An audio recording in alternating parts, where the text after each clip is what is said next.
তিন জিনিসের দিকে তাকালেই সওয়াব। কয় জিনিস? জোরে বলেন। এক নাম্বার আন-নাযার ইলাল মুসহাফ, কোরআনের দিকে তাকালেই সওয়াব, পড়া লাগবে না, পড়লে তো সওয়াব আছে, তাকানো মাত্রই। দুই নাম্বার আন-নাযার ইলা ওয়াজহিল ওয়ালিদাইন, মা বাবার চেহারা, মা বাবার খেদমত করলে তো সওয়াব আছেই, টাকা দিলে তো সওয়াব আছেই, কিন্তু মা বাবার চেহারার নজরের দিকে যদি রহমতের নজরে একবার তাকান, একটা কবুল হজ করলে যেই সওয়াব, ওই সওয়াব আমল নামাই দিবে কে? মা বাবা এমন জিনিস আমরা চিনলাম না। আমরা পীর সাহেবের দরবারে লাউ নিয়ে যাই আর গান গাই, সাদের লাউ বানাইলে মোরে আগা খাইলাম, ডগা খাইলাম, খাইলাম না ডুগডুগি না। তো কই লাউ নিয়ে যান আপনি, কই হাদিয়া নিয়ে যান? আসল পীর সাহেব তো আপনার ঘরে। আপনার আব্বা সবচেয়ে বড় পীর সাহেব, আপনার আম্মা জান আপনার জন্য সবচেয়ে বড় পীর সাহেব। গোটা বিশ্বের সব পীর সাহেব যদি 50 বার করে কোরআন খতম দিয়ে এক গ্লাস পানির মধ্যে ফু দেয়, আর আপনার আব্বা শুধু বিসমিল্লাহ বলে যদি এক গ্লাসের পানিতে ফু দেয়, ওই গ্লাসের পানির ফুটা আল্লাহর কাছে কবুল হয়ে যাবে। এজন্য বিশ্বনবী বলতেন, জান্নাতু তাহতা আকদামি উম্মাহাতিকুম।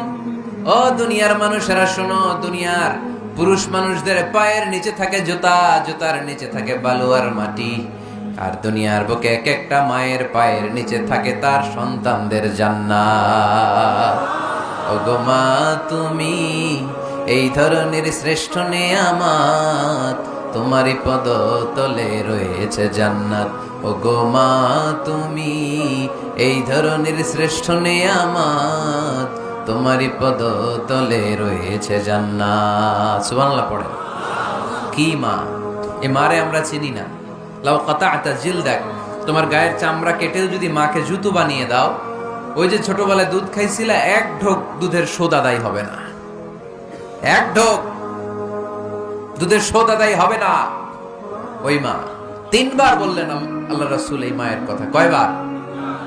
আল্লাহ হাবিব বললেন মা মা মা, তারপরে মা কয়বার? বাবা কয়বার? তার মানে ইসলাম মাকে দিয়েছে স্বর্ণ পদক, ইসলাম মাকে দিয়েছে রৌপ্য পদক, ইসলাম মাকে দিয়েছে ব্রোঞ্জ পদক, বাবাকে দিয়েছে সান্ত্বনা পুরস্কার।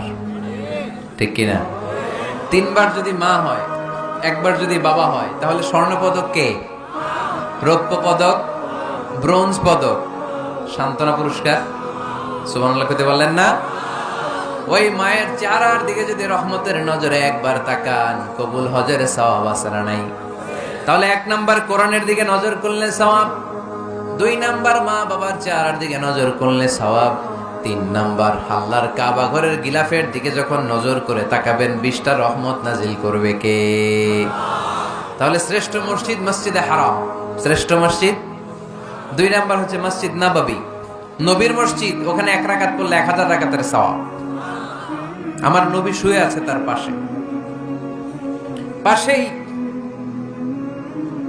জান্নাতুল বাকিয়া, মাকবারাতুল বাকিয়া, এরপর আছে রওদা। বিশ্বনবীর কবর থেকে মিম্বার পর্যন্ত জান্নাত, রওদাতুম মিন রিয়াদিল জান্নাহ। এটা দুনিয়ার বুকে একটা জান্নাতের টুকরা। কোন সুবহানাল্লাহ। ওখানে নামাজ পড়ার জন্য খুব ধাক্কাধাক্কি হয়। পুরো মসজিদে নববীর কার্পেটের এক কালার, ওইটার কার্পেটের আরেক কালার। যারা হজ উমরা করেছেন দেখে এসেছেন, জায়গা পাওয়া যায় না, খুব ধাক্কাধাক্কি হয় ওই জায়গাটাতে সালাত পড়ার জন্য।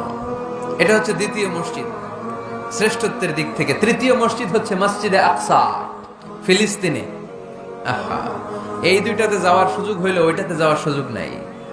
ইসরায়েলি হায়ানাদের দখলে। চিল্লা এখন ঠিক কিনা? আমরা আল্লাহর কাছে চাই আমরা মসজিদুল হারাম, এই মসজিদ নববীতে যেমনে সালাত পড়তে পারি, বাইতুল মাকদাসে যেও যেন সালাত পড়তে পারে। আল্লাহ তুমি তৌফিক দাও। বাইতুল মাকদাসে 1 রাকাত পড়লে 250 রাকাতের সওয়াব। আরেক বর্ণনায় এসেছে 500 রাকাতের সওয়াব। এই 3টার পরে দুনিয়ার যত বড় মসজিদ হোক না কেন, সবগুলোর সওয়াব সমান। সুবহানাল্লাহ পড়েন। তাহলে আমরা মসজিদ আবাদ করতে চাই। কি করতে চাই? এই মসজিদ হচ্ছে আমাদের মুসলমানদের সামাজিক ঐক্যের কেন্দ্রবিন্দু। সামাজিক ঐক্যের কেন্দ্রবিন্দু আমাদের মসজিদ। বুঝতে হবে, এটা খ্রিস্টানদের চার্চের মতো, এটা ইহুদিদের সিনাগগের মতো, এটা শিখদের গুরুদুয়ারার মতো গতানুগতিক কোনো ইবাদত গাহ বা উপাসনা কেন্দ্র নয়। এটা আমাদের ঐক্যের ভিত্তি। চিল্লায় বলেন ঠিক কি না? বিশ্বনবী মসজিদে নববী থেকে সব করেছেন। বিশ্বনবীর মসজিদে নববীটাই ছিল ক্যান্টনমেন্ট, সেনাবাহিনীর ক্যান্টনমেন্ট ছিল এটা। বিশ্বনবীর মসজিদে নববী ছিল গণভবন, আমার নবীর মসজিদে ছিল বঙ্গভবন। এইখানেই ছিল সুপ্রিম কোর্ট, হাইকোর্ট।